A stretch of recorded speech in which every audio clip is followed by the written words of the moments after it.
il faut se réjouir que des personnes qui ont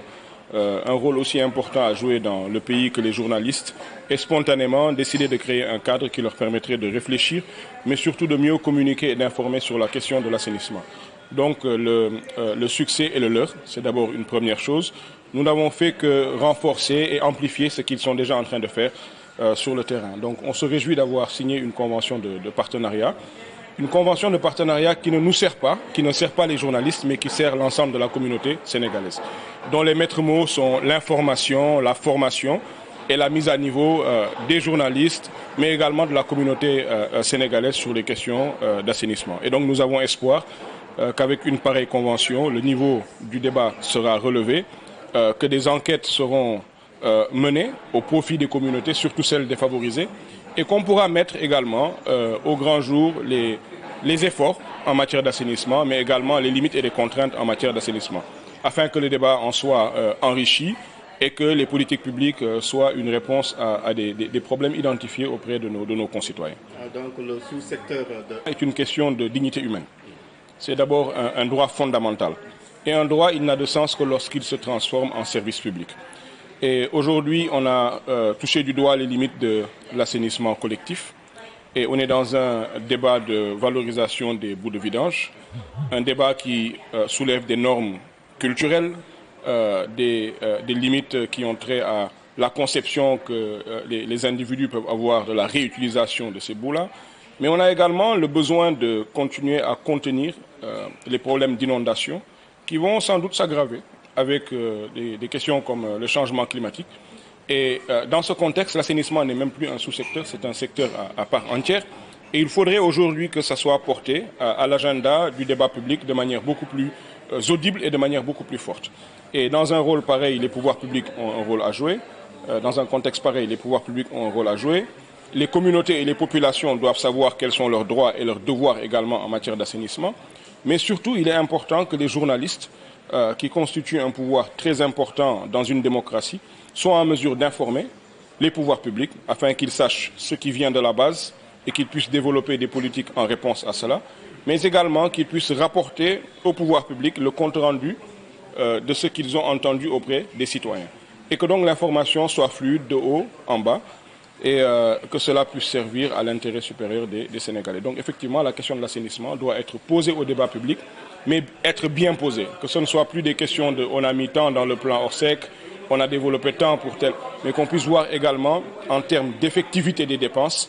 d'efficacité des dépenses, mais aussi de qualité du service. Parce que tout ce que nous faisons, c'est pour que le citoyen vive mieux et qu'il vive mieux avec un service d'assainissement. ko waxee rek ñun dañuy am mbégte ànd ak journalistes yi lëkkaloog ñoom ci liggéey gu ni mel ndax itam li ñu naan bu fekkee nit ci mbir mu ne ci di ci am ay jéego yoo xamante ne am na solo mu ngi ko ci doxal jàppale ko day yomb yàlla béy sa tool. Journalistes yi ñuy àndal nag nekkuñu ñoo xamante ne ñun ñoo leen jàngal lu jëm ci assainissement dañ leen cee fekk ndax bi ñuy dajeek ñoom ci ay activités yu jëm ci assainissement lañ ne woon ñu waxtaan nag déggoo ne bëgg nañ fexe ba xam ak xamle bi nga xamante ne war na am ci démocratie waaye itam politique yi nga xamante ne état mu ngi koy nas jëmale ko ci askan wi ñu mën a toog jéem a xool ban pàcc la ci journalistes yi mën a am te googa pàcc moom xam naa ni lu yomb a xam la maanaam informer et informer vrai te loolu dafay laaj itam yenn xeetu xam-xam yi nga xamante ne xam-xam yu bees la yenn xeetu mandarga yu bees yi nga xamante ne indi nañ ko ci wàllum assainissement journalistes yi mën ko xam waaye day laaj itam askan wi li muy dund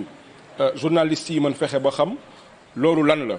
ana li nga xamante ne moo indi jafe-jafe yooyu waaye bu ñu xasee ba xam ko ba noppi ñu tënk ko mën ko jébal ñi nga xamante ne ñooy les acteurs publics waaye itam bu état nasee ay politique jëmale ko ci askan wi ñu mën a fexe itam ba askan wi jot ci politique yooyu xam politique yooyu ndax débat bi doon débat boo xam ni day nekk un débat équilibré te am nañ yaakaar ni kuréel gu mel ni CRAGEA lu ñu war a rafetlu la ci Sénégal ndax nit boo nekkee ci mbir di ci daan sa doole yeewu nag wëlbatiku ne da ngay jéem a xool xam-xam bi nga am jumtukaay yi nga am nan nga ciy jàppale askan wi loolu képp ku ci mën a jàpp rek da cee war a jàpp te ci tànk yooyu la te dañ ko war a poser de manière efficace jamono ji di ngeen dégg ñuy wax lu naan changement climatique sànq maa ngi dégg Moussa Thiam muy wax la question de l'assainissement à l'école ak danger yi nga xamante ne mu ngi am ci ay wanag bañ am ci école yi xale yi war a génn dem di ko uti feneen ak li leen ci mën a dal ñu mën leen a dogaale lu ne mën na leen cee dal waaye itam dañ naan c'est une question de dignité humaine ndax nit balaa ngay doon nit boo yewoo nga mën a sangu boo soxlaa sa bopp nga mën a moom sa bopp loolu yëpp c'est des questions yoo xamante ne c'est des questions de dignité humaine c'est des questions basiques waaye nag questions yooyu bu ñu koy waxtaanee dañ ko war a teg ci anam yoo xam ne dafa leer mu jëm ci financement bi jëm ci service bi jëm ci itam nit ñi ni ngi koy dundee te loolu journalistes yi dañ ci am walla bu am solo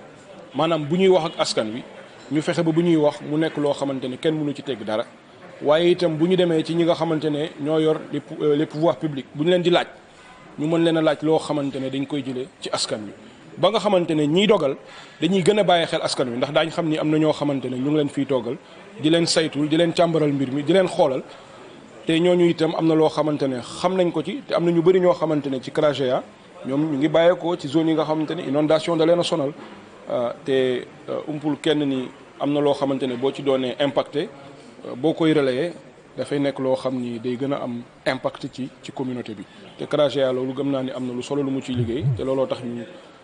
bëgg leen a jàppale ci liggéey bi